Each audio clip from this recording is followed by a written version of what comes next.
The president's interview with Bill O'Reilly on Fox. O'Reilly saying Vladimir Putin is a killer. President Trump then saying, quote, there are a lot of killers. You think our country's so innocent? There is reaction from both sides tonight. And this evening, this headline, too. The wife from Virginia racing to Russia after her husband was poisoned. He's now in critical condition. Here's our chief investigative correspondent, Brian Ross. The president has not hesitated to get tough with some of America's closest allies. Angry phone calls to Australia, threats to Mexico. But once again, Trump is now coming to the defense of one of America's greatest adversaries, Russian President Vladimir Putin. Do you respect Putin? I do respect him. Do you? Why?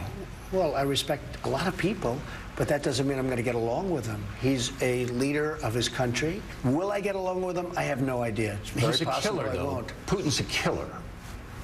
A lot of killers. We got a lot of killers. Why, you think our country's so innocent? You think our country's so innocent? I don't know of any government leaders that are killers in America. Well, take a look at what we've done, too. We've made a lot of mistakes. But in Putin's Russia, the killers go after his political opponents. The latest apparent victim, 35-year-old Vladimir Kara-Murza, an outspoken Putin critic who testified just last summer in front of Congress. Those who oppose Vladimir Putin's regime risk not only their well-being and their freedom, they also risk their lives. Tonight, Kara-Murza is in this Moscow hospital in critical condition, poisoned, doctors say, by an unknown substance. His wife, Yevgenia, arrived over the weekend from her home in the U.S., telling ABC News this is now the second time her husband has been near death from a mysterious poisoning. The first time, in 2015, left the father of three with severe nerve damage. It feels like an unending nightmare. Wiping away tears, she said President Trump should know Putin, a former KGB colonel, is a dangerous man. He must know that such people as Putin are not friends.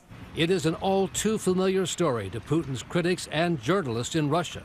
2 years ago, the most prominent Putin opponent and former Deputy Prime Minister Boris Nemtsov was shot to death on a Moscow bridge. In 2006, a former Russian spy, Alexander Litvinenko, died in London after being poisoned by a rare radioactive material. The United States of America has made serious mistakes. We all know that, but nowhere near anything like the intentional murders committed by Vladimir Putin.